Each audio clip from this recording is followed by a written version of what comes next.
देखो बच्चों, इस वीडियो में हम लोग देखेंगे कि कॉम्प्लेक्स आयन के प्रेजेंस में किसी इलेक्ट्रोकेमिकल सेल का पोटेंशियल कैसे निकालते हैं, यानी उस सेल का ई सेल कैसे निकालते हैं।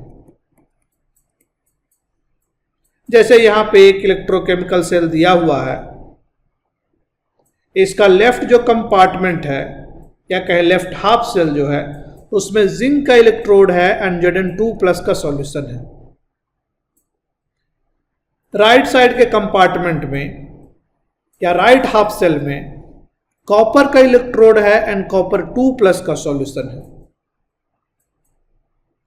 और यहां जो साल्ट ब्रिज है वो KNO3 का बना हुआ है। तो लेफ्ट हाफ सेल में क्या रिएक्शन हो रहा होगा? इस केस में जिंक जो है Zn2+ में कन्वर्ट हो रहा होगा और 2 इलेक्ट्रॉन को रिलीज कर रहा होगा। यानी कि इधर जो रिएक्शन हो रहा वो हो रहा Zn जा रहा है Zn2+ में और 2 इलेक्ट्रॉन को रिलीज कर रहा। ये जो इलेक्ट्रॉन को रिलीज करेगा, ये 2 इलेक्ट्रॉन इधर से एक्सटर्नल सर्किट में फ्लो करेगा और फाइनली इस इलेक्ट्रोड पे आएगा। ये दोनों इलेक्ट्रॉन जैसे ही इस इलेक्ट्रोड पे आएगा, Copper2+ इस दोनों इलेक्ट्रॉन को गेन करेगा और कॉपर मेटल का फॉर्म करेगा। यानी जो है कॉपर इस पे जाकर के डिपॉजिट हो जाएगा इस इलेक्ट्रोड पे।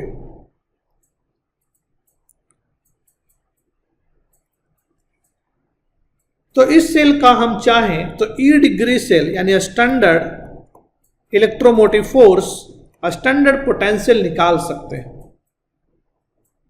क्वेश्चन ये है कि अगर इस कंपार्टमेंट में अमोनिया बाहर से ऐड करें तो इसका सेल का ईएमएफ क्या होगा, यानी ई सेल क्या होगा, पोटेंशियल क्या होगा, ये हम लोग को निकालना है।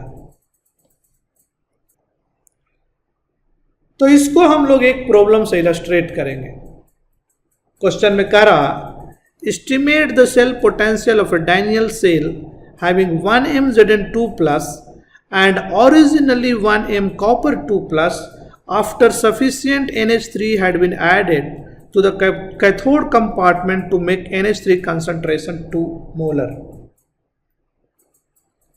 तो कह रहा है कि शुरू में Zn2+ का कंसंट्रेशन दे दिया।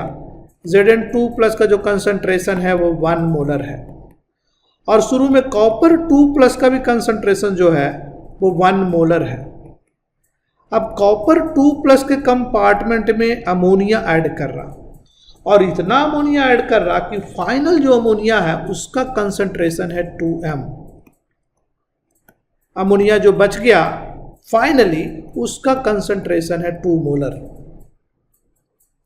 क्वेश्चन में फॉर्मेशन कांस्टेंट दिया हुआ है इस कॉम्प्लेक्स का और सेल का ई डिग्री दिया हुआ।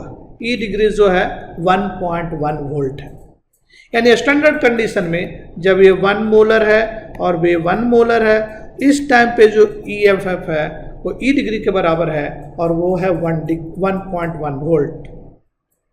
तो इस सेल को हम लोग बेसिकली दिखा सकते हैं क्या हो रहा है। जो रिएक्शन को अगर देखें तो ये जिंक जो है Zn2+ में जा रहा प्लस 2 इलेक्ट्रॉन लूज कर रहा, Copper2+ ये दोनों इलेक्ट्रॉन को गेन कर रहा और एक कॉपर बना रहा। इस दोनों को जोड़ देंगे, ये फर्स्ट हाफ सेल है, ये सेकेंड हाफ सेल है, इस दोनों को जोड़ देंगे तो ओवरऑल सेल का इक्वेशन मिल जाएगा, सेल का रिएक्शन मिल जाएगा। ये हो गया Zn2+ Cu। इसी सेल का ई डिग्री दिया हुआ है, इसका ई डिग्री है 1.1 वोल्ट। तो हमको इस सेल का पोटेंशियल निकालना है जब इसमें NH3 ऐड कर दिया। अभी यहाँ पे कोई भी NH3 नहीं है। जैसे ही NH3 कैथोडिक कंपार्टमेंट में डालिएगा तो क्या होगा? यहाँ पे कहा है कि कैथोडिक कंपार्टमेंट में NH3 को डाला गया। ये जो Cu2+ है वो NH3 के साथ रिएक्शन करना शुरू होगा। सो बेसिकली जो अमोनिया है ये Cu2+ के साथ ऐड करके रिएक्ट करके कॉम्प्लेक्स बनाना शुरू होगा। शुरू में कह रहा कि Copper2+ का कंसंट्रेशन जो है 1 m है बट ये 1m रहेगा नहीं, क्योंकि इसमें से कुछ अमोनिया जो है रिएक्ट करना शुरू कर देगा, यानी कॉपर 2+ को अमोनिया के साथ कॉम्प्लेक्स फॉर्मेशन होना शुरू हो जाएगा। तो ये कंसंट्रेशन घटने लगेगा, क्योंकि जैसे ही आप अमोनिया ऐड करिएगा तो इसका कंसंट्रेशन घटने लगेगा। अब कितना अमोनिया ऐड किया उसके लिए कह रहा कि फाइनल कंसंट्रेशन जो अमोनिया का है, फ्री अमोनिया, वो 2 मोलर है। तो बेसिकली अगर आपसे पूछा जाए कि इस प्रोसेस में कितना अमोनिया ऐड किया गया तो कैसे बताइएगा? अमोनिया तो अमोनिया जो है रिएक्ट कर गया कॉपर 2+ के साथ, और कुछ अमोनिया फ्री के फॉर्म में रह गया, वो 2 मोलर है। यानी अमोनिया का जो आपने अमोनिया डाला वो कहाँ चला गया? कुछ अमोनिया इसके साथ कंबाइन कर गया, कुछ अमोनिया फ्री रह गया। तो टोटल अमोनिया जो आपने डाला होगा वो कंबाइन किया जो प्लस जितना फ्री है उतना अमोनिया आपने डाला। 2m पर लीटर नहीं डाला, 2 मोल पर लीटर नहीं डाला, इससे ज़्यादा डाला, क्योंकि इतना तो केवल फ्री है, बाकी इसके साथ कंबाइन किया होगा वो भी तो होगा।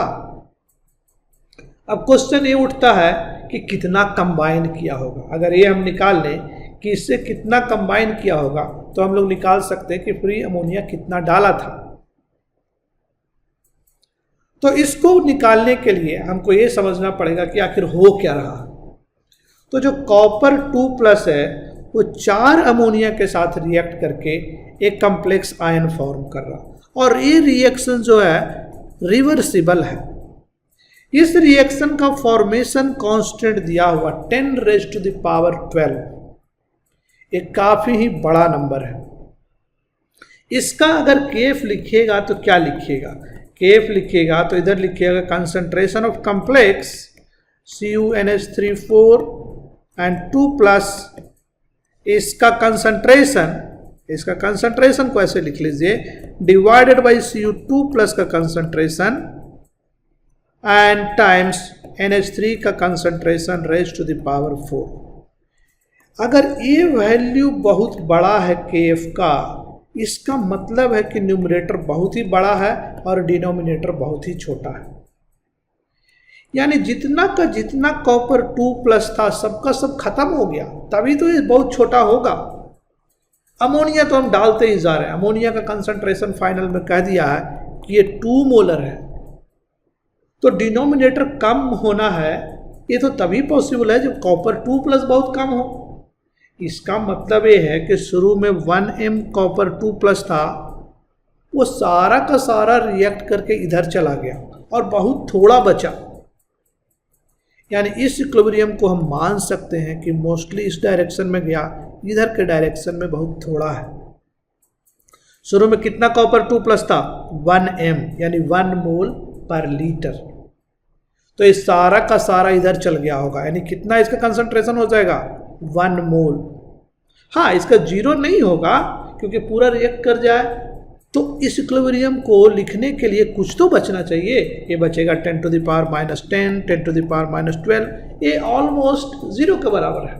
और ये 1 नहीं बचेगा, 1 - 10⁻⁻12 which is approximately equals to 1। तो ये 1m जो कॉपर 2+ था फाइनली 1m कॉम्प्लेक्स में कन्वर्ट हो गया। तो कितना अमोनिया लगा होगा? 1 मोल कॉपर 2+ 4 मोल अमोनिया से रिएक्ट करता है, यानी 1m कॉपर 2+ है पर लीटर की अगर हम बात करें तो 4m NH3 उसमें बाइंड हो गया होगा, यानी कि 4m NH3 आपने ऐड किया होगा। और फ्री कितना है? फ्री अभी 2m है, तो टोटल कितना ऐड किया आपने? 4m + 2m, ये 6m, यानी 6 मोल। चूंकि सॉल्यूशन 1 लीटर का हम ले रहे हैं तो मोल और मोलरिटी दोनों सेम हो जाएगा क्योंकि 1 लीटर है। तो कितना अमोनिया आपने ऐड किया? फ्री अमोनिया जो है वो 2m है, कह रहा क्वेश्चन में कि 2m फ्री है। और कितना रिएक्ट किया? चूंकि 4 मोल रिएक्ट किया, 1 मोल Cu2+ था तो इसके लिए 4 मोल अमोनिया रिएक्ट हुआ, यानी 4 मोल आपने दिया होगा। तो 4 मोल यहाँ दिया, 2 मोल लास्ट में बचा हुआ। चूंकि सॉल्यूशन 1 लीटर है तो 4 और 2 6 मोल को 1 लीटर से डिवाइड कीजिएगा तो 6m हो गया, यानी 6 मोलर हो गया। यानी कि आपने जो टोटल अमोनिया ऐड किया वो 6m के बराबर है, 6 मोल के बराबर है। और 1 लीटर में ऐड किया तो टोटल अमोनिया जो ऐड किया उसका कंसंट्रेशन 6 मोलर हो गया। अब क्वेश्चन ये आता है कि कॉपर कितना रहा बचा। अभी हमने कहा था कि ये रिएक्शन जो हो रहा था कॉपर 2 प्लस 4NH3, ये इधर कम्प्लेक्स बना रहा, ए वाला कम्प्लेक्स, और इसका कंसंट्रेशन हमने कहा बहुत कम है क्योंकि सारा का सारा रिएक्ट कर गया। तो ये आखिर बहुत कम है तो उसका वैल्यू क्या है, उसको हम लोग इस इक्विलिब्रियम कांस्टेंट से निकाल सकते हैं, क्योंकि Kf का एक्सप्रेशन ये भी हमने लिखा था NH3 raise to the power 4 है यहाँ पे, so NH3 raise to the power 4। इसका कंसंट्रेशन कितना है, इसका कंसंट्रेशन 1m के बराबर है, क्योंकि जितना कॉपर 2 प्लस रहा था वही सारा का सारा ये बना था, तो ये कंसंट्रेशन है 1m। क्वेश्चन में कह दिया है कि अमोनिया जो है 2m फ्री है लास्ट में, तो ये हो गया 2m। कॉपर 2 प्लस का कंसंट्रेशन को x मान लेते हैं। Kf क्वेश्चन में दिया हुआ 10 रेज़ टू द पावर 12, तो ये हो गया 10 रेज़ टू द पावर 12, ये हो गया 1 एंड दिस डिवाइडेड बाई ये हो गया 2 रेज़ टू द पावर 4 और ये हो गया x। तो यहाँ से हम लोग x के लिए अगर सोल्व करें तो x का वैल्यू निकाल सकते हैं और x आ जाएगा 1/16 इंटू 10 टू द पावर 12, करने का मतलब ये हो गया 1/16 10 raise to the power -12m। यहाँ से आप देख सकते हैं कि जो कॉपर 2 प्लस फाइनली सॉल्यूशन में बचा वो 10 टू द पावर -12, कितना कम बचा। इसीलिए हमारा जो जम्पसन था हमने ये कहा था कि कॉपर 2 प्लस सारा का सारा राइट साइड में चला गया।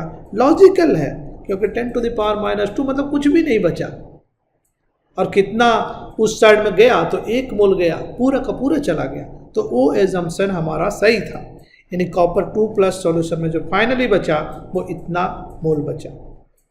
अब हम लोग को क्वेश्चन में कहता है कि ई सेल निकालना। तो ई सेल निकालने के लिए सबसे पहले तो हमको एक इक्वेशन लिखना पड़ेगा।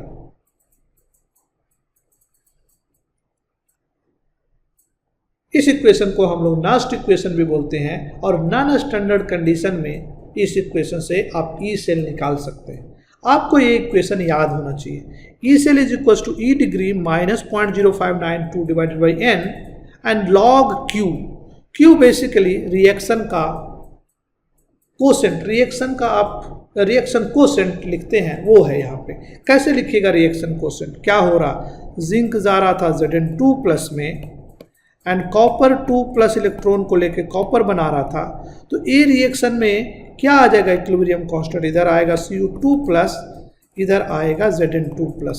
इक्विलिब्रियम कांस्टेंट में कॉपर नहीं आएगा और ये सॉलिड है, ए भी नहीं आएगा, तो क्या आएगा, सिंपली इसका इक्विलिब्रियम कांस्टेंट कहिए या रिएक्शन कोसेंट कहिए, concentration of Zn2 plus divided by concentration of Cu2 plus, ये आएगा। तो यही यहाँ पे लिखा हुआ log concentration of Zn2 plus divided by concentration of Cu2 plus.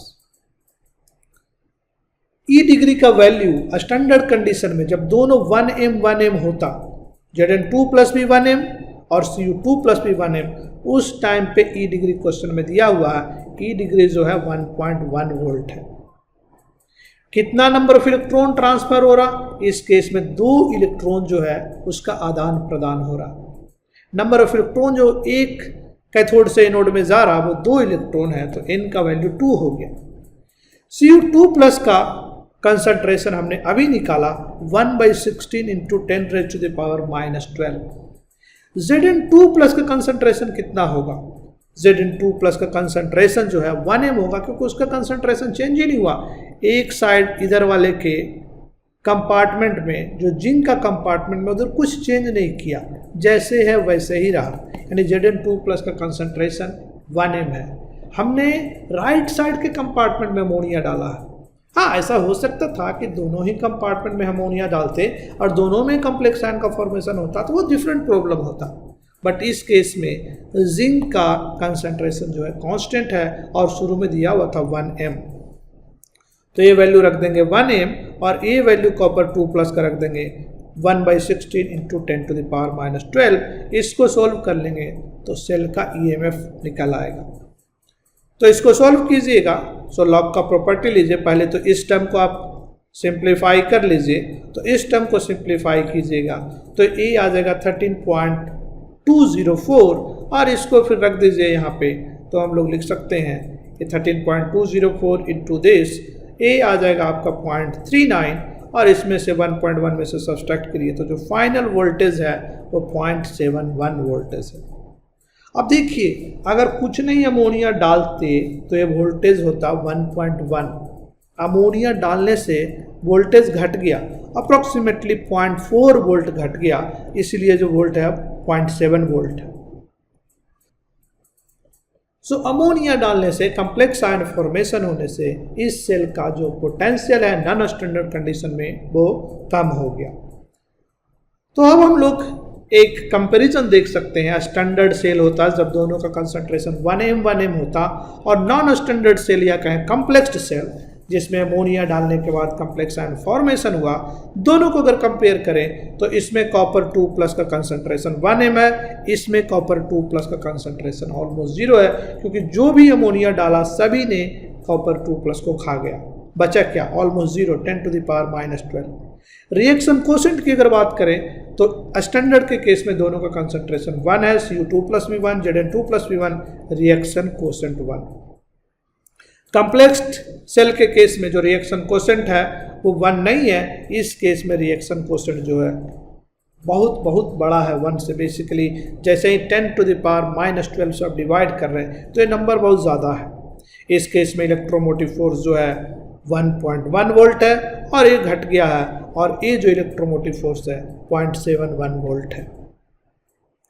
तो हम लोग कह सकते हैं in conclusion, adding a complexing agent to the cathodic compartment decreases the concentration of reactant ion, fundamentally decreasing the electromotive force of the cell।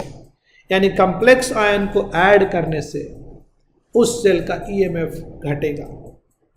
Cathodic compartment में अगर डाला है तो ये जो है इसका EMF घटेगा। तो ये काफ़ी ही अच्छा प्रॉब्लम था और काफ़ी ही अच्छा थ्योरी इसमें कवर किया गया, जिसमें कि आप कम्प्लेक्स आयन के प्रेजेंस में कैसे इलेक्ट्रोमोटिव फोर्स या पोटेंशियल किसी सेल का निकालते हैं। अगर प्रॉब्लम समझ में आया हो तो लोगों के साथ शेयर कीजिए, वीडियो को लाइक कीजिए और चैनल को सब्सक्राइब कीजिए। Thank you.